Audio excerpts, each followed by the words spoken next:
Congratulations on the purchase of your new Qashqai. Let me show you some of the controls and the features in the car for you. Here on the back at the centre, your little rubber button here for unlocking the car, and a smaller round one for locking the vehicle up. Inside the boot you've got a floorboard system, which obviously you can move those. Under here you have an inflation kit, and also you have tyre sealant. So if you get a puncture, all you do is pop this section here into the 12 volt socket within the car, remove the hose, which you then put onto the wheel, and then pump your tyre up. However, if it's going down quicker than you're pumping it up, remove the orange cap, put the bottle of fluid on there, and then that will spray into the tyre and seal the hole as a temporary fix. Moving around to the back door of the car,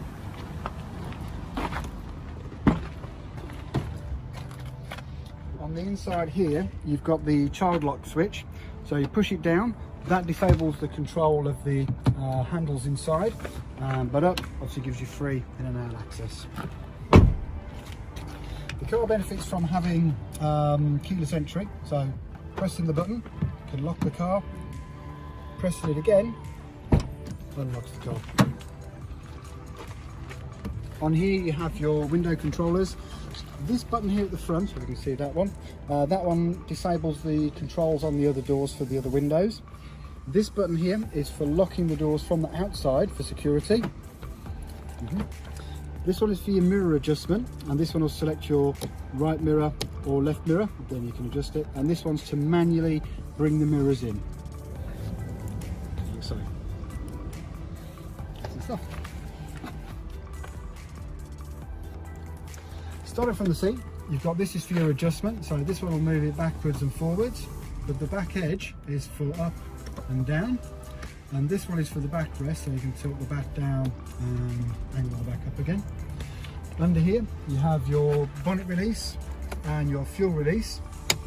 This one turns off the start-stop technology for the car. This one is for the lane departure warnings that the vehicle has, and this one turns off the steering assist when it's in the adaptive cruise control or Pro Pilot mode.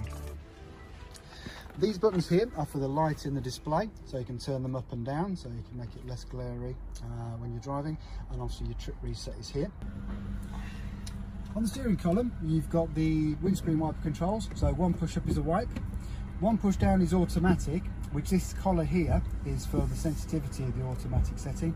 This is manually putting them on. And the end cap here is for the rear wiper, so intermittent and continuous.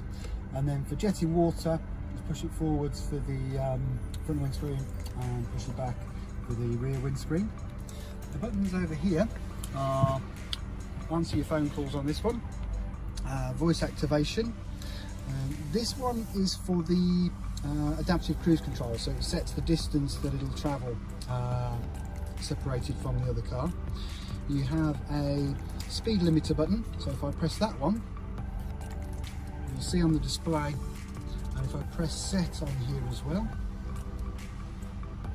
like so, it set the thing at 20 miles an hour. Obviously it stops you gradually going over the speed limit. Obviously if I do press the button to increase it, that will change, and if I hold it, it will jump. So that will stop it from creeping over 35 miles an hour. And to turn it off, just press it again. Now the adaptive cruise control, so you press that one and press set, and then if you was doing say 70 miles an hour on the motorway, you can take your feet off the pedals, the car will stay at 70 miles an hour. Unless it starts catching up with another car, then it will slow itself down to match the speed of the car in front. Obviously if they zoom off again up to above 70 miles an hour and you set it at 70, it'll stop you from going over. On this side of the steering wheel, you've got your volume control here, which obviously will work with the radio, with your phone calls, and it'll also work with the sat nav if you catch it while she's talking. These two buttons here will work, toggle through your radio stations or the tracks on your CD. These buttons here and this one are for the main display up here. So if I scroll across ways, speed, trip distances, fuel economy, compass, driver attention alert, so you can tell when you're falling asleep. Tyre pressures now show as you drive. warnings about the vehicle, so the door open. Settings. Now if I press OK on the selectors down here, I can then go in and change a lot of the settings. So driving modes, lane departure warning, that's on, that's great. Blind spot warning, you can turn that on and off. And so on. So if I come back out of there, retention alert, parking aid, so in there I can go in to the different things. I can change the display, I can change the volume of the sensors as well. And back out of that one. Yeah, so there's all sorts of things you can change, the characteristics of the car, the display, and also other things like that as well. And back out. Over on the other side here, on this stalk, we've got the light controllers. So at the moment it's set on automatic, but you can have it on main lights, side lights or off. And you've got your fog lights, so push forward for the front, pull back for the rear, and then you've got flash and main beam by pushing the stick forward.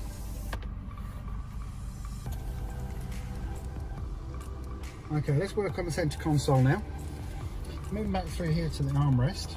If I open this up, you've got a 12 volt socket in here, an auxiliary port and the USB port as well.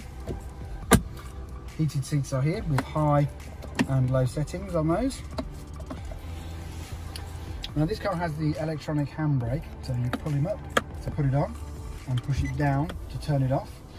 It will only do that if you've either got your foot on the brake, so the car knows you've got control of it, or if you put the car into sort of drive or first gear and then drive away, it will release itself automatically. You've also got this button, which is auto hold, so that applies a temporary handbrake when you're at the traffic lights, so you don't have to keep pulling the handbrake on and off. Your climate control system, so this has got the obviously front demister, rear demister, fan, dual climate control, so you can control the temperature on either side of the car independently if you wish, or you can control both of them from this one dial here, and then also the buttons here. Moving on up to the infotainment system, on your main menu you've got 3 different screens, so I'll put back a menu, this one, and this one. Now on this one here you can actually customise the main screen, so these bigger icons, they're actual widgets which you can change. And if I go to shortcuts, which I can search by category, let's say for the phone, and I want to put my phone book on this menu here, can do. So now on that screen my phone book will show there, so there's the phone book on this one. If you want to just skip to the menu, to maps, that's here. On the settings you can sort of adjust the navigation settings, so you can change the map view to 3D. While we're here, obviously you can add your home address, points of interest, so if I press that one, it gives you different categories that you can search in, for example petrol stations, fast food, cash dispenser, shopping centre and so on there. Back to the map. Put in a new destination, so you know, you can put in a street address, a work address, go to your address book, again points of interest, but let's say street address, you want to put in your postcode, W, change to numbers 7, 3, B, okay,